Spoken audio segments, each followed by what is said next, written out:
Sa ngayon, meron nga po tayong tatlong weather systems na maaaring magdala ng mga pag-ulan sa ating bansa kahit wala pa naman tayong minomonitor na bagong sama ng panahon.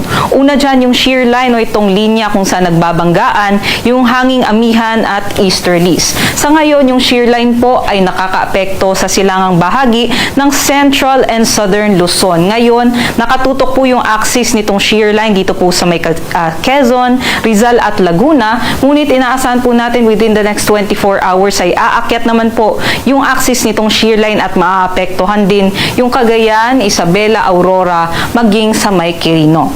And aside po dito sa shear line, itong makakapal naman po ng mga kaulapan dito sa silangang bahagi ng Visayas and sa may Bicol region naman po ay dulot nitong easterlies o yung hangin galing po sa karagatang Pasipiko. Ito nga po mga kaulapan na ito sa ngayon nakakaapekto nga po dito sa may Bicol region, Marinduque, Romblon, maging sa kabuuan po ng Visayas at sa may Dinagat Islands at Surigao del Norte, kaya't maaari silang makaranas ng katamtaman hanggang sa malalakas na mga pag-ulan, doble ingat pa rin sa mga posibilidad ng flash floods at mga landslides.